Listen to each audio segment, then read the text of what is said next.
I still remember that night in Oregon, back in the fall of 1998. The air was cold, sharper than usual, and the fog clung to the trees like a shroud. I was 20 at the time, driving back from a late-night study session at a friend's house near Corvallis.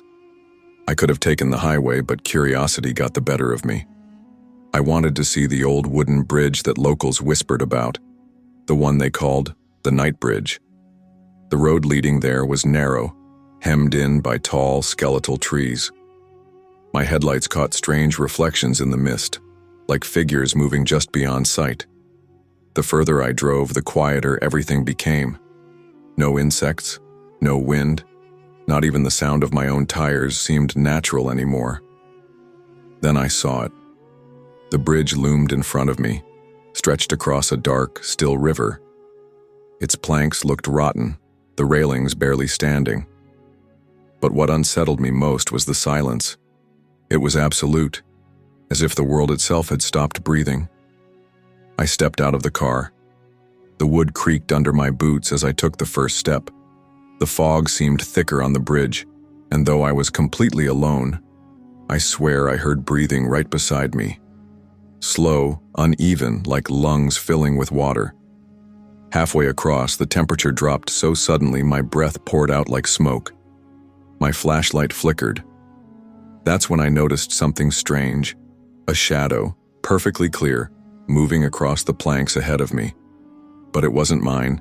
It walked in the same direction, dragging one foot, shoulders bent unnaturally. My chest tightened. I turned to see if anyone was behind me. No one. The bridge was empty. Then came the whisper. "Turn back." The voice was faint, yet sharp, right against my ear. I spun around, but there was only fog. My knees locked, but I forced myself forward, each step echoing louder than it should have. And then, something moved in the water below.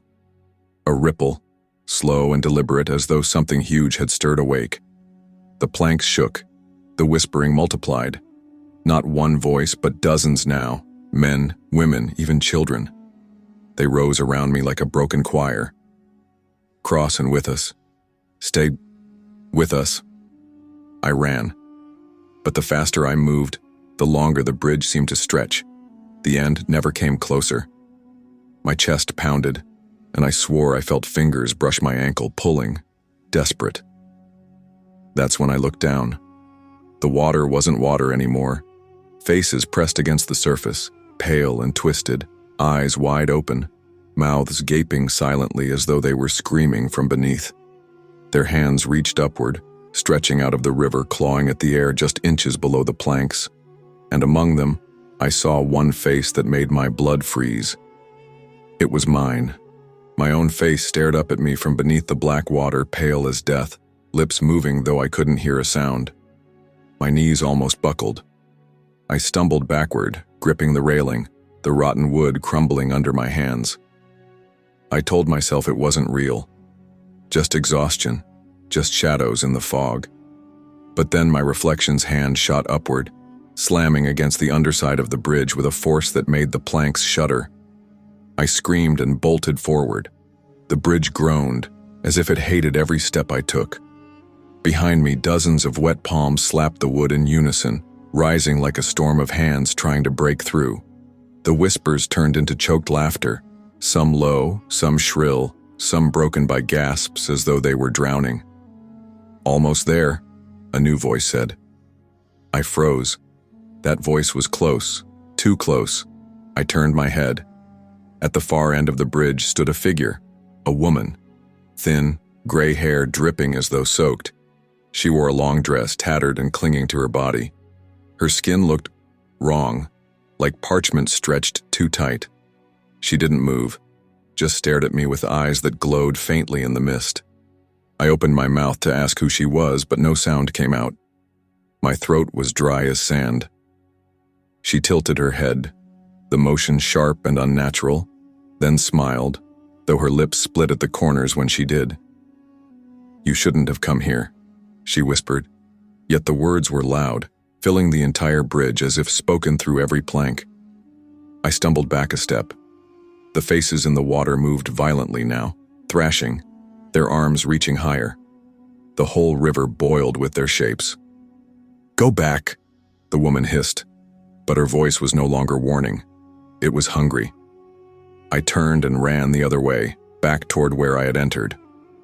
The fog was thick, the bridge endless, my footsteps frantic. My chest burned, my legs shook, and then I saw something that made me stop dead. The car wasn't there. The road, the trees, everything that should have been at the start of the bridge, it was gone. Behind me was only more bridge, stretching on into a wall of fog. My stomach dropped. No, I muttered, clutching my hair. This isn't real. But then the laughter started again. Not whispers now, outright laughter. High-pitched, guttural, overlapping, like a crowd mocking me from every direction. And then the woman was beside me. I didn't see her approach. One moment I was alone, the next she was inches away, her wet hair brushing my shoulder. The smell hit me, stagnant water, rot, something long dead. I recoiled, but her hand shot out and grabbed my wrist. Her skin was like ice, her nails blackened and sharp. "You crossed their bridge," she breathed into my ear. "Now you belong to them." I yanked free and stumbled back, my heart slamming against my ribs. My flashlight slipped from my hand, clattering onto the planks and rolling toward the edge.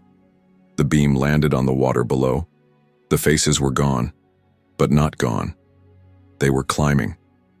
Pale, dripping forms pulling themselves up between the gaps in the wood, their fingers bending at impossible angles. Water poured from their mouths as they gasped for air, their eyes rolling in their sockets. And as the first one dragged itself fully onto the bridge, I realized with a chill that turned my blood to ice. It wore my clothes. It had my face. It was me. I staggered back as the thing pulled itself onto the planks. It was me. My face, my body, but ruined.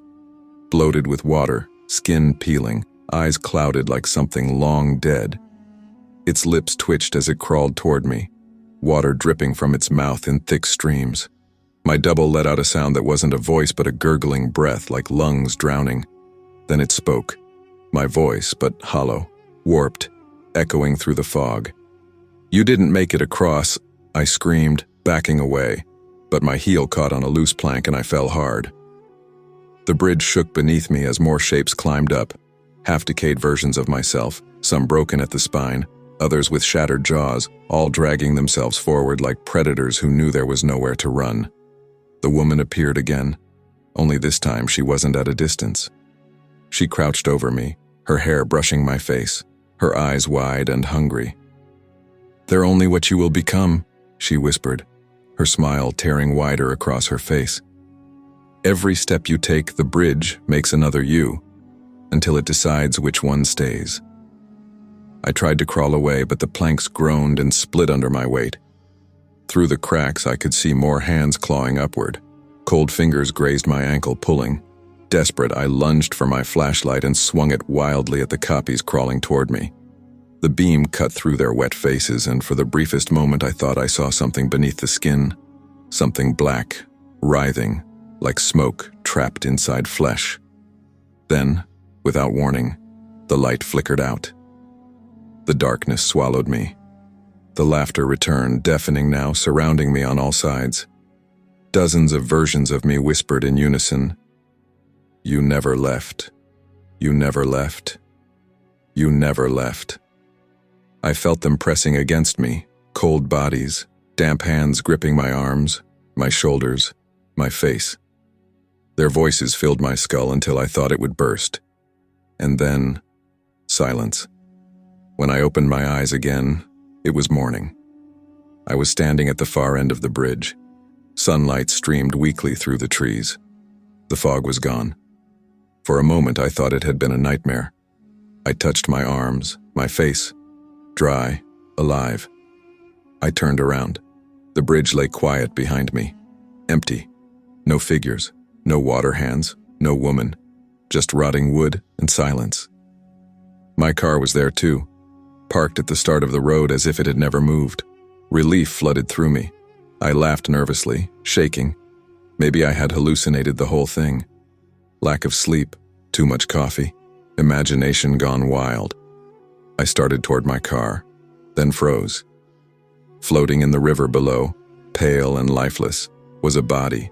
My body, face up, eyes wide, mouth open, and when I looked at my reflection in the car window, it wasn't me. The thing staring back was grinning. Its lips split wider and wider like the woman's smile until the skin tore open. The whispers returned, softer now, curling in my ears as I stood frozen. You never made it across. Chicago, winter of 2011. The streets outside were buried in snow, but inside the corporate tower on State Street, the lights still hummed faintly. I was the last one working that night. Again. My name's Alex. 27 years old, overworked, underpaid, and the kind of guy who never left the office before midnight. The building was eerily quiet. All the other cubicles were dark, the endless rows of desks like gravestones in a frozen cemetery. My computer fan whirred, then died as I shut it down. The silence pressed in heavier than the snowstorm outside. I slung my coat over my shoulders and headed toward the elevator at the far end of the corridor. The building always felt different after hours. It wasn't just the quiet, it was the way shadows seemed to gather in corners where they shouldn't be, how the fluorescent lights flickered with no one around to notice. The elevator waited for me, doors open as though it had been expecting me, a hollow metallic box, lit by a single yellow bulb that buzzed faintly. I stepped in and pressed the button for the ground floor. The doors slid shut. The elevator shuddered, groaned, and began to move. Up. I frowned. I had pressed lobby. The glowing number above the doors read 12. That didn't make sense. The building only had 10 floors.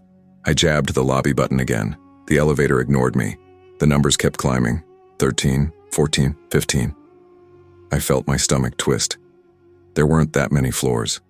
I knew this building like the back of my hand. I'd worked here for 4 years. There was no 12th floor. The elevator jolted, then stopped. The doors slid open. I stared into a hallway I had never seen before. The walls were stained, peeling. The ceiling lights cracked and flickering. The carpet was soaked with some dark liquid that squelched when I took a cautious step forward. Every office door along the hallway was wide open, but the rooms beyond were pitch black like voids. And then, voices. Faint, overlapping whispers, echoing from inside those dark rooms. Some male, some female. They weren't words at first, just a low hum of conversation. But then I caught fragments. Don't leave. Stay here. Forever. He doesn't know yet. My skin prickled. I backed into the elevator and frantically mashed the close button. The doors crawled shut. My heart hammered as the elevator rattled upward again. I didn't breathe until the number display changed. 16. No, this wasn't possible. The air grew colder. My breath fogged. The buzzing light above me flickered and dimmed. I pressed every button on the panel. None of them lit. None responded. The elevator stopped again. The doors opened, and this time, there was someone standing there. A man in a security guard's uniform. Tall, broad-shouldered, his cap shadowing his eyes. He didn't move, didn't speak, just stared at me. His face was pale, waxy. His lips tinged blue as if he'd been standing in the snow all night. Relief surged through me anyway. Thank God. Hey, something's wrong with the elevator. He raised his hand, a finger to his lips. Shh! The doors slid shut on their own, cutting him off before I could say another word. The elevator groaned and began climbing again. The number flickered. 17, 18, 19. And the whispers returned. This time, they weren't coming from outside. They were inside the elevator. Right behind me, the whispers grew louder, curling around me like smoke. They weren't echoes anymore, they were right at my ear. He doesn't belong here. Why did he stay so late? He'll join us soon. My throat tightened. I spun around, pressing my back against the panel. The elevator was empty, but the reflection in the mirrored wall wasn't.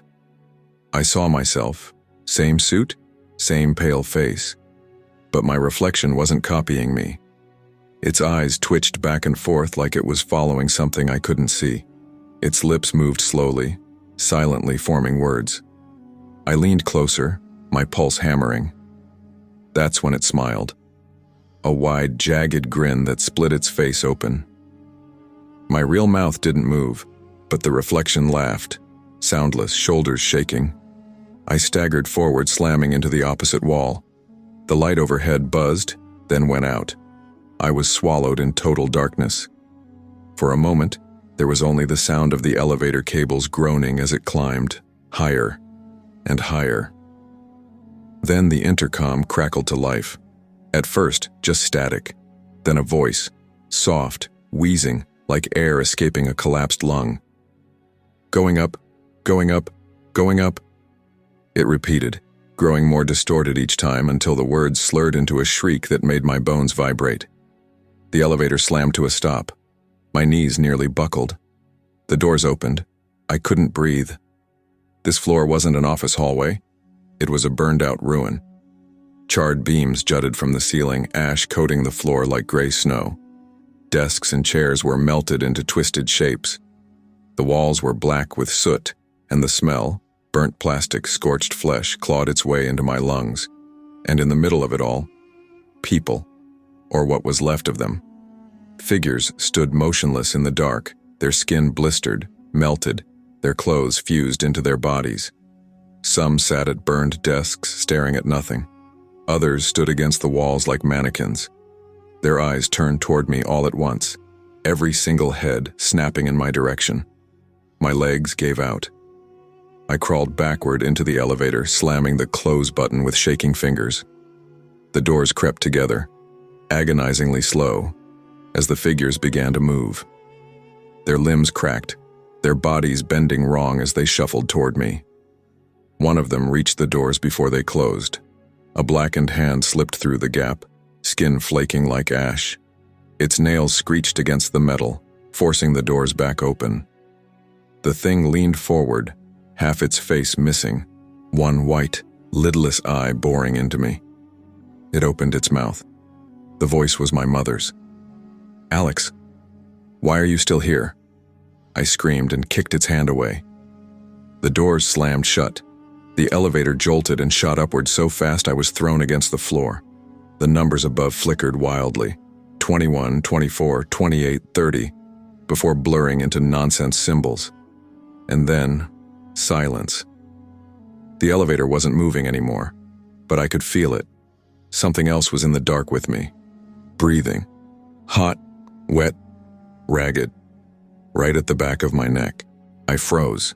The breath on the back of my neck was hot, wet, impossibly close. Every nerve in my body screamed at me to turn around, but I couldn't. I felt paralyzed, like if I moved too fast, whatever was behind me would sink its teeth into my spine. The elevator lights flickered back on with a snap, and I was alone, or at least I thought I was. The mirrored walls told a different story. My reflection stood inches behind me, its face over my shoulder. Only, it wasn't me anymore. Its eyes were pits of black, its smile stretched ear to ear, skin tearing at the corners. I spun around. Nothing. But in the reflection, it didn't vanish. It stayed, still grinning, still breathing. The elevator jolted. The display above the door flickered, an infinity symbol glowing in sickly red. The doors opened. I should have seen the lobby. A security desk, maybe the snowstorm outside. But what lay before me was wrong. It was the lobby, yes, but charred black flooded ankle-deep in water. Papers floated like drowned leaves. The revolving glass doors were shattered, and through them was only darkness, stretching forever. A figure stood in the water, the security guard. His cap was gone now, revealing a skull burned clean, his jaw unhinged as if broken. Yet somehow, impossibly, his mouth moved. His voice was the same rasp I'd heard through the intercom. "You stayed too long, Alex. We told you not to." My chest locked up. My breath came in shallow bursts. I want to leave." He raised his arm and pointed at the far wall. And there I saw them. Rows of people lined up against the wall, their faces pale, their eyes lifeless. Their office badges still hung around their necks, names smudged. But I recognized some of them. Co-workers, people who'd left this company years ago. People I thought had quit, transferred, disappeared.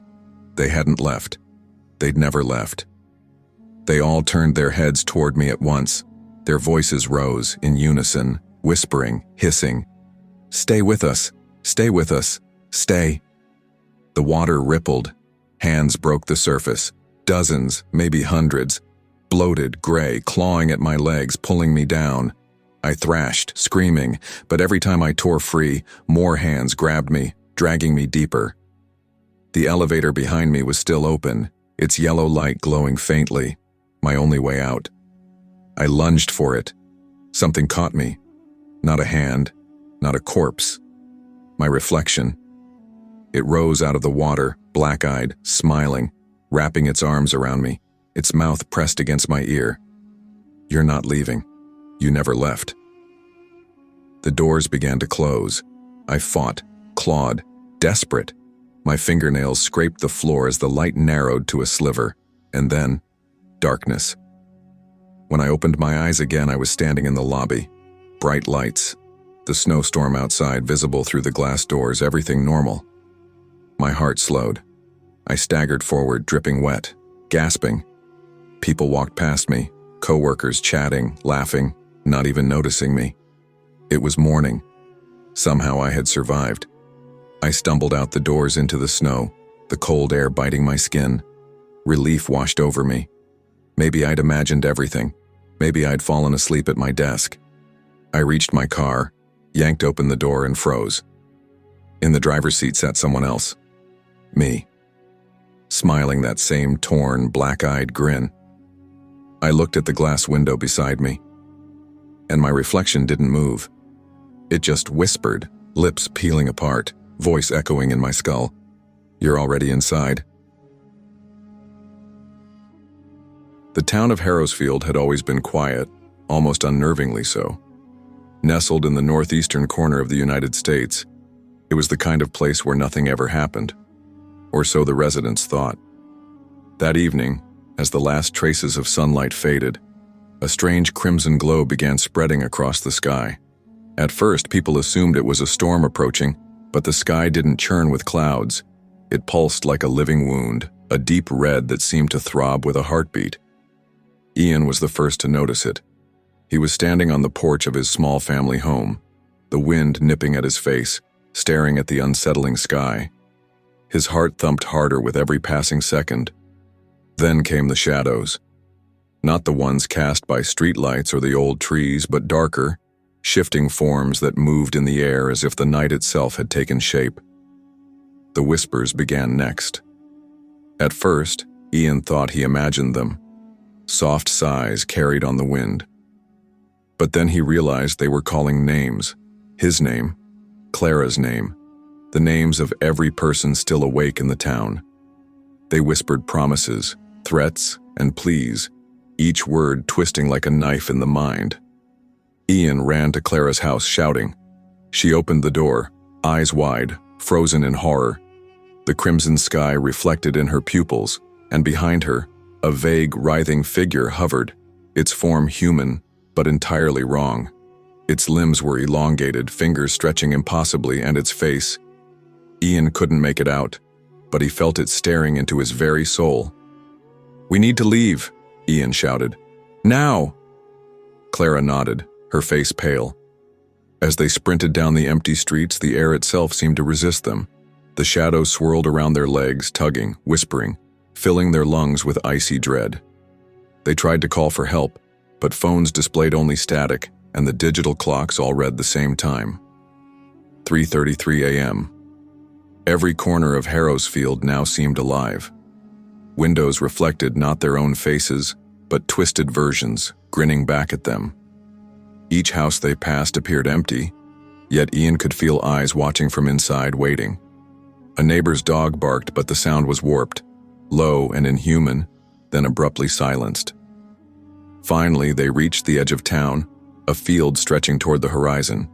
But even here, the shadows followed and the sky above pulsed more intensely. Ian and Clara could feel it pressing down, a weight on their chests. Then came the first disappearances.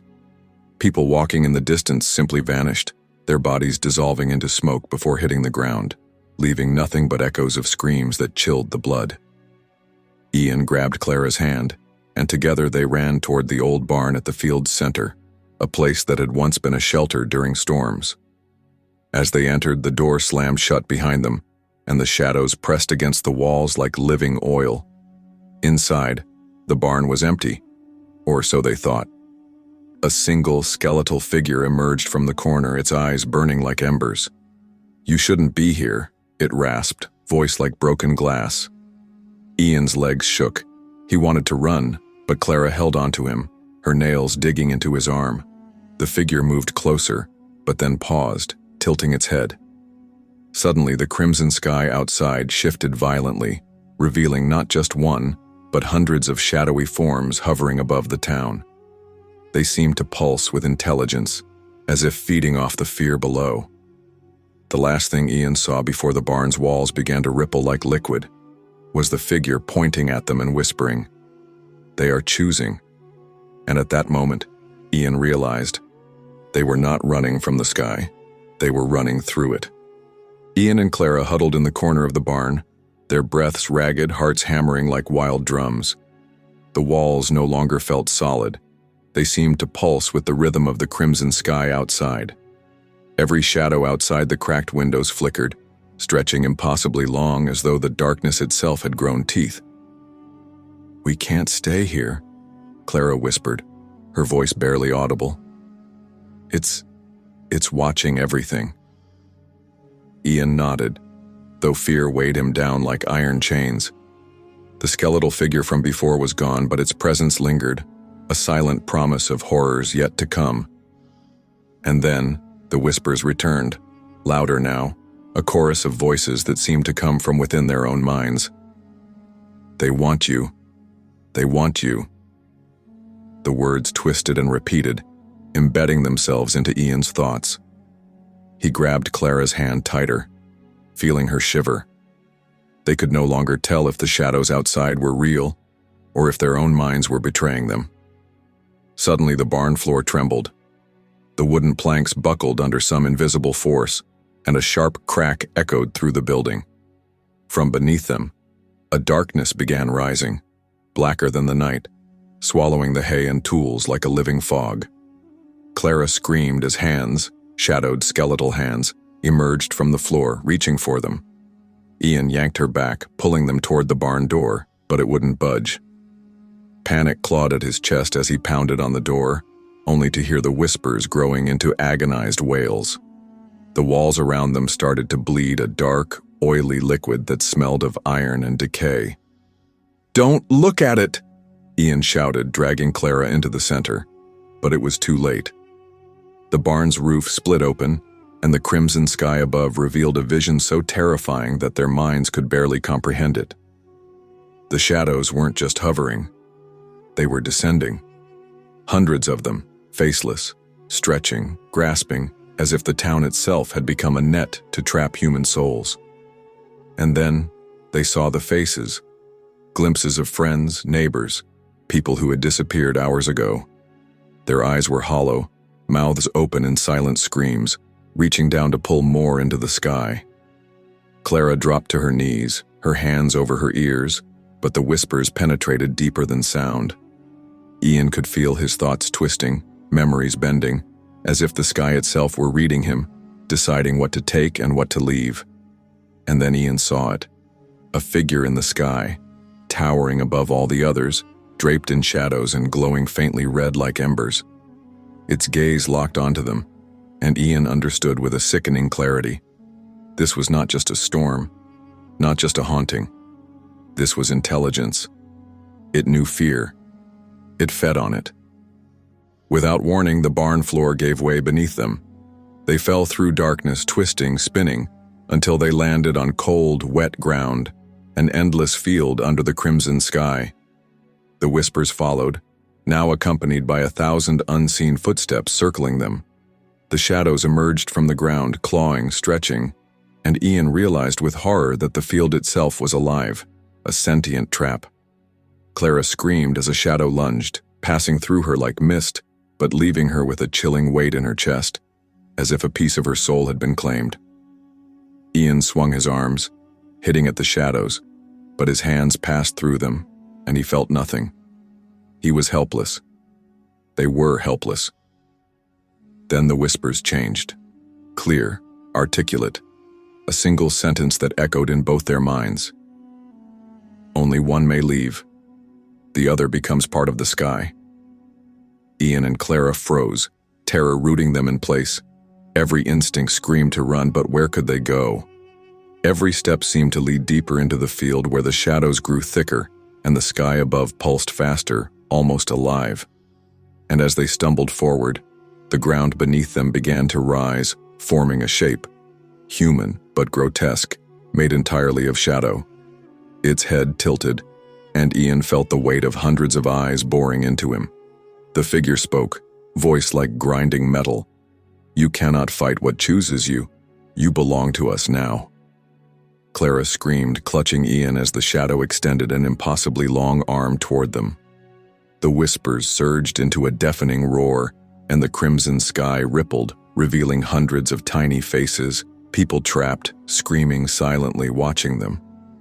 Ian realized with horror that these were the previous victims, and if they failed, they would join them.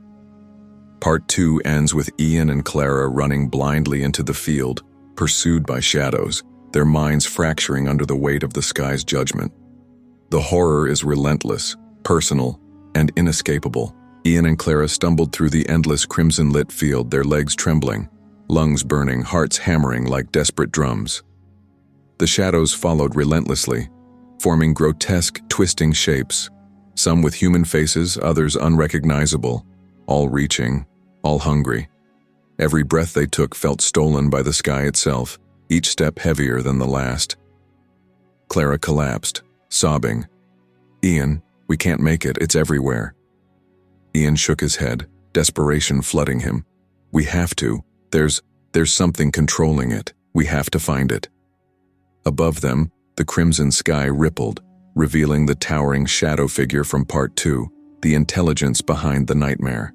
It hovered, arms outstretched, and the field responded to its gaze. The shadows surged, forming walls, barriers, and spears of darkness to slow them down. Then Ian noticed something, a faint glimmer at the far edge of the field. A single patch of normal night sky, black and still, as if untouched by the crimson. Hope flared inside him, raw and burning. "There!" he shouted, grabbing Clara.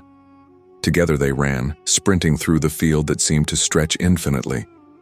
The shadows screamed, a soundless wail that penetrated their minds, clawing at their memories. Faces of missing townspeople flickered in the red glow, crying silently, reaching, begging. Ian felt one of them brush against his shoulder, cold, heavy, trying to pull him down. He swung his arm blindly, breaking through what felt like solid flesh but passing through emptiness.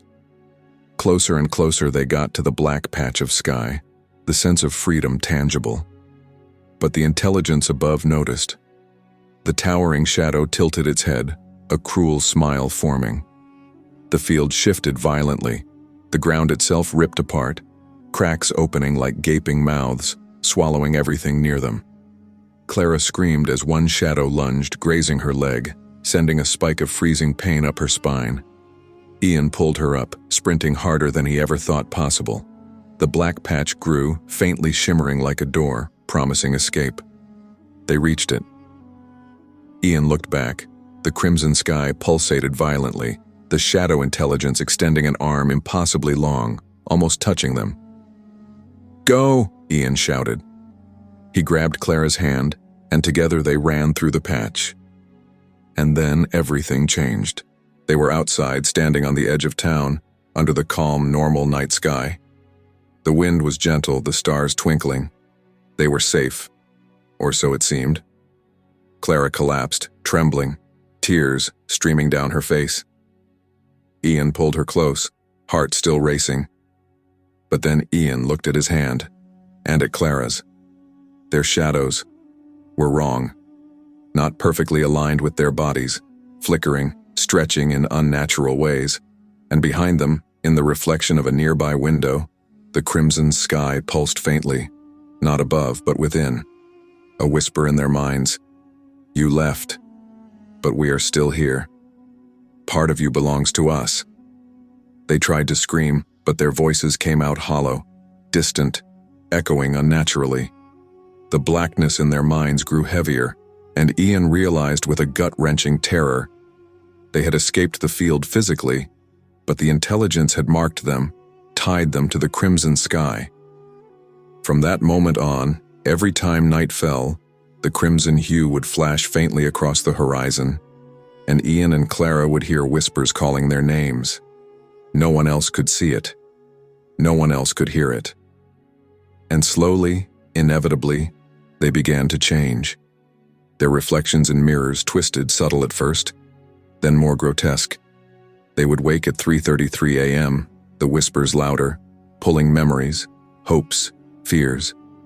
And with every night, the crimson sky in their minds pulsed faster, stronger, hungrier. The final horror was not death, not disappearance. It was the slow, inevitable transformation.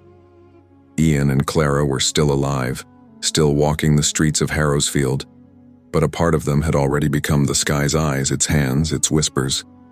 And somewhere above, the intelligence waited, patient, eternal, watching every soul in the town, waiting for the next who would dare to notice the crimson sky.